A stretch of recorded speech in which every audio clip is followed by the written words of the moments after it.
con un temazo de Marie Marais, que es un compositor del barroco y escribió esta obra en 1723, un auténtico hit del momento que podéis todavía escuchar en Spotify, pero que vamos a profundizar hoy bastante.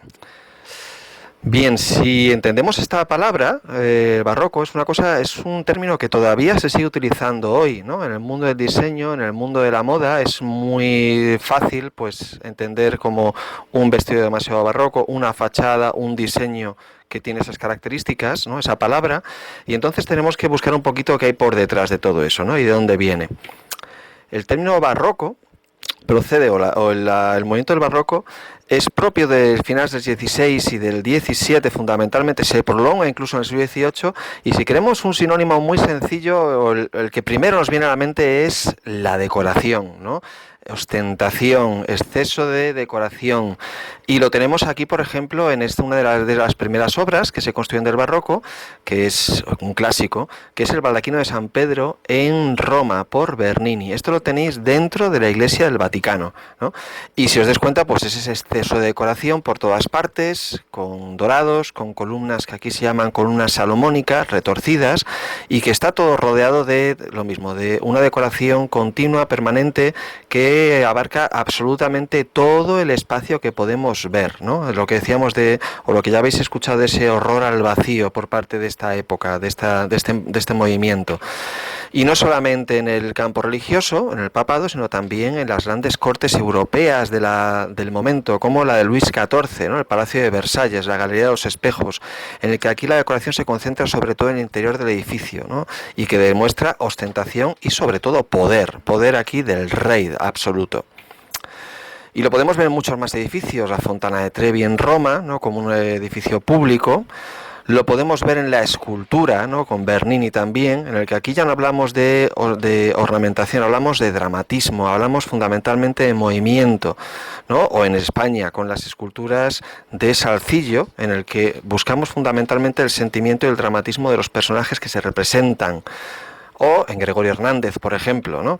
Esto es muy típico en España de todo el movimiento de la Contrarreforma, un sentimiento muy fuerte a nivel religioso que impregna todas las obras. Si lo quisiésemos comparar con el Renacimiento, pues sería relativamente sencillo a nivel arquitectónico. Si nos damos cuenta, por ejemplo, de esta obrita de Bramante, que la habíamos estudiado ya, vemos una pureza de formas, vemos una calculadísima simetría, vemos un equilibrio constante, y sin embargo nos vamos a esta iglesia de Borromini y vemos justamente lo contrario, no solamente la decoración, que aquí de alguna manera es mesurada, sino sobre todo el movimiento de sus líneas, ¿no? Los dinteles se ondulan, vuelan, ¿no? Se hacen con mucho más relieve. Las columnas, lógicamente, pues buscan el estilo más decorado, ¿no? El estilo corintio, los óvalos, los templetes, todo esto es muy típico de ese barroco en la arquitectura. Y lo mismo lo podríamos encontrar en la escultura, ¿no? Si comparamos la estatua que habíamos visto del David de Miguel Ángel, que es toda serenidad, que es proporción, que es equilibrio, simetría y belleza ideal, nos encontramos con Bernini, que lo que busca precisamente es el dramatismo y el movimiento, ¿no? En esta obra de Apolo persiguiendo a Dafne, y Dafne se está convirtiendo en un árbol para no caer en las manos de Apolo, de su perseguidor. Pero realmente nos quedaríamos un poquito con la perspectiva, podríamos llamar incluso más superficial del barroco. El barroco efectivamente se entiende como ostentación, como decoración, como dramatismo, pero existe un lado oscuro, por llamarlo de alguna manera, un lado menos conocido del barroco, que habla de sensación de irrealidad, que habla de apariencia, que habla de efectismo y que habla de un juego con el espectador que está viendo la obra. Y es un poquito en lo que nosotros nos vamos a centrar. Bien, para entender lo que sería esta nueva dimensión del barroco, no hay que perder de vista en absoluto lo que es la circunstancia histórica en la que se desarrolla este movimiento cultural, que va mucho más allá de lo puramente artístico. Estamos hablando del siglo XVII, y este siglo XVII es un siglo extremadamente dramático en la historia de Europa. Es un siglo que se caracteriza por guerras de religión, por intolerancia entre los países, por persecuciones ideológicas y religiosas, por el desarrollo muy fuerte en algunos países de la peste, desastres climáticos, hay un enfriamiento en el clima y que finalmente provoca graves hambrunas en muchas partes del continente y crisis económicas. Este siglo está marcado además por una contienda muy larga, la Guerra de los 30 años, que enfrenta a toda Europa, que enfrenta al bando protestante contra el católico por un motivo religioso en un primer momento, pero que después va a ser de carácter político. Y como estamos diciendo, incendia toda Europa. Prácticamente toda Europa va a sufrir las consecuencias de guerras internacionales o de muchas guerras civiles, dentro en España, en Inglaterra, en la propia Francia, que de alguna manera van a hacer este siglo un siglo extremadamente complicado para vivir. Hasta el punto que todos estos conflictos pues, van a desembocar, como decíamos, en graves brotes de peste. Y aquí tenemos una figura que es muy famosa, que a veces atribuimos al siglo XIV, pero que es realmente de esta época, ¿no? Que es el médico de la peste, esta persona que ya de alguna manera empieza a conocer cómo puede ser contagiado y que inicia su protocolo de, podríamos llamar, de sanitario para evitar los contagios, algo que hoy en día pues, nos suena mucho.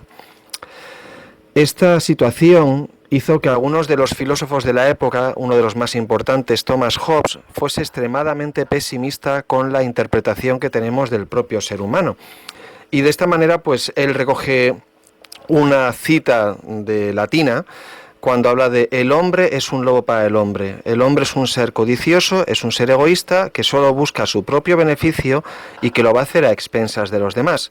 Y la única forma de solucionar este terrible conflicto es apoyar un Estado, apoyar un rey absoluto que puede imponer orden a la sociedad y que de alguna manera condicione o que permita su paz y su progreso.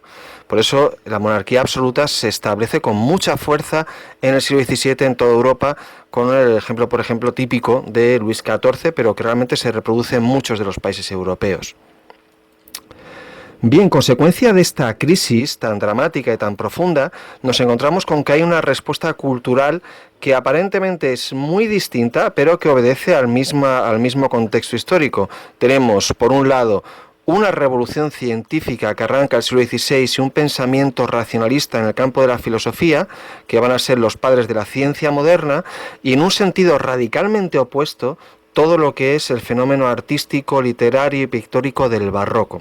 Repito que son dos respuestas completamente distintas, pero que obedecen precisamente a la sensación de zozobra, a la sensación de angustia, a la sensación de un desasosiego vital muy fuerte que sufren todas las personas que viven en esta época en Europa.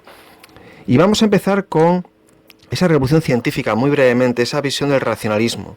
La filosofía moderna, de la mano de Descartes, precisamente para evitar esa continua confrontación, esa zozobra existencial, va a buscar una seguridad absoluta. Y esa seguridad absoluta lo va a encontrar ya no en la religión, lo va a encontrar en la razón, en la filosofía y en las matemáticas, ¿no? Gracias a esos pilares, Descartes es capaz de superar todo su proceso de duda y llegar a un conocimiento absoluto que de alguna manera le garantice una estabilidad vital. No a nivel material, pero sí a un nivel, podríamos llamar, de carácter algo más espiritual. Tenemos algo a lo que ceñirnos, y son las matemáticas, va a ser la ciencia.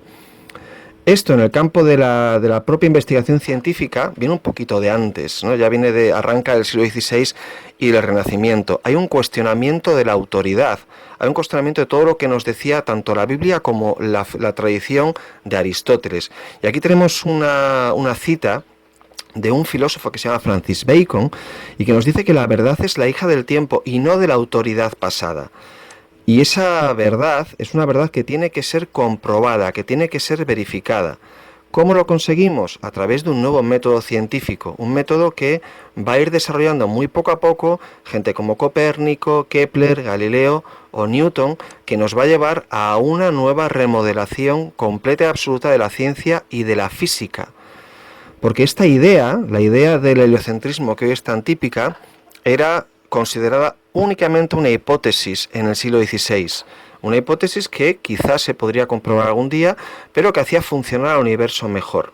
Copérnico lo dejó así, como una hipótesis matemática. Pero muy rápidamente Kepler empezó a desarrollar, a investigar y de alguna manera a elaborar descubrió una serie de experiencias empíricas que le permitieron afianzar ese modelo de que el Sol está en el centro del sistema solar propiamente dicho y que las órbitas de los planetas son elípticos. Con el descubrimiento del telescopio y con Galileo, esas ideas se refuerzan más todavía y empezamos a buscar ya una evidencia matemática que de alguna manera permita corroborar todo esto que están descubriendo con la experiencia de estos telescopios y estos instrumentos.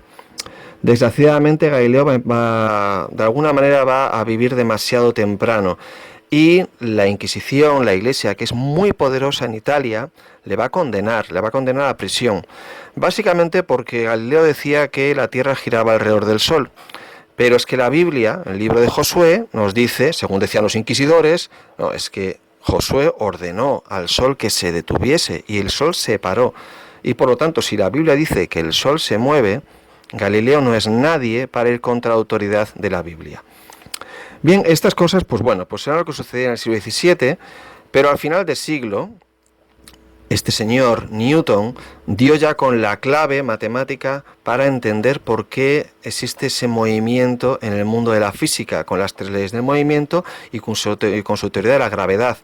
Esto nos empuja a reafirmar esta cita de Galileo Galilei. Las matemáticas es el lenguaje con el que Dios escribe el universo. Si conocemos el código matemático, seríamos capaces de saber qué hay por detrás de todo lo que nos rodea. Bien, todo esto es muy importante. ¿Por qué? Pues básicamente porque estos científicos, como decía al principio, y filósofos, van a buscar una certeza absoluta y la van a encontrar en esta ciencia y estas matemáticas. Pero la inmensa mayoría de la gente no tiene esa visión tan clara. De hecho, estos científicos serán los padres de la Ilustración, los padres de la ciencia y de la cultura contemporánea. Pero en el barroco eso no es lo dominante. En el barroco lo que domina es precisamente esta interpretación más literaria o más artística, que es de la que vamos a hablar ahora.